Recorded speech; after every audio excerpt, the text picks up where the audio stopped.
Ես օրինակ այդպիսի մի վիճակագրություն եմ դուրս բերել, որը իհարկե դեռ փորձագիտական մակարդակով վերստուգման անհրաժեշտություն ունի, բայց առնվազն քաղաքական մակարդակով իմ տպավորությունները գնալով ավելի ու ավելի հիմնավոր են դառնում։ Ընդ որում ես չեմ կարող եւ չեմ ասի, թե այս շրջապտույտի մեկնարկային կետը որտեղ է, Հայաստանում է թե Ադրբեջանում, որովհետեւ ոչ թե դրա համար, այսինքն դա փորձել դա անել նշանակում է մտնել նոր բանավիճային տրամաբանության մեջ։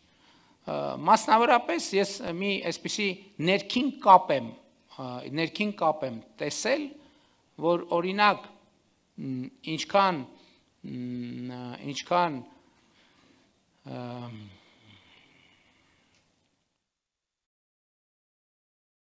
Ադրբեջանում օրինակ հնչում է Բասար Գեչար անունը, այնքան Հայաստանում հնչում է Արցախ անունը կամ Կովսական անունը, այնտեղ եւ այլն, եւ այնտեղ ինչքան հնչում է եւ այլն, այսինքն տրամաբանությունը հասկացաք։ Եվ երբեմն Հայաստանում եւ Ադրբեջանում ընկալում եւ տեսնում եմ պատմության մի մասը միայն։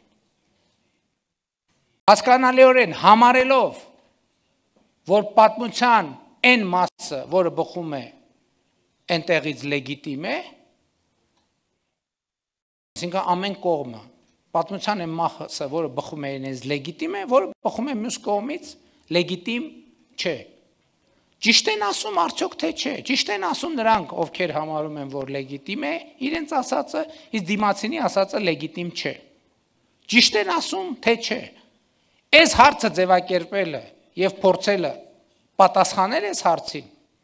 ինքնին անհաջողության նախապայման է։ Դրա համար է, որ մենք ունենք խաղաղության մեկնակետ։ Խաղաղության մեկնակետը երկու երկրների սահմանազատման հանձնաժողովների միջև ստորագրված համատեղ գործունեության կանոնակարգն է, որը երկու երկրներում ունի բարձրագույն իրավաբանական ուժ, ես ուզում եմ սա ընդգծել։ Հաջորդը Վաշինգտոնի հռչակագիրն է եւ ի վերջո նախաստորագրված խաղաղության համաձայնագիրը Հայաստանի եւ Ադրբեջանի միջև։ Եվ այս երեք փաստաթղթերի գոյությունն է, որ հիմք է տալիս ասելու, որ Հայաստանի եւ Ադրբեջանի միջև հաստատված է խաղաղություն։ Եվ այս փաստաթղթերի շրջանակից դուրս գոյություն ունեցող սոցիալ հոգեբանությունն է, որ անհրաժեշտություն է առաջ բերում ընդգծել, որ հաստատված խաղաղությունը ունի ամենօրյա խնամքի կարիք։ Եվ իհարկե հետագա ինստիտուցիոնալիզացիայի կարիք, որը արդեն աշխատանքային եւ քաղաքական օրակարգ է, եւ որի վերաբերյալ այդ աշխատանքները տեղի են ունենում եւ շարունակվում են։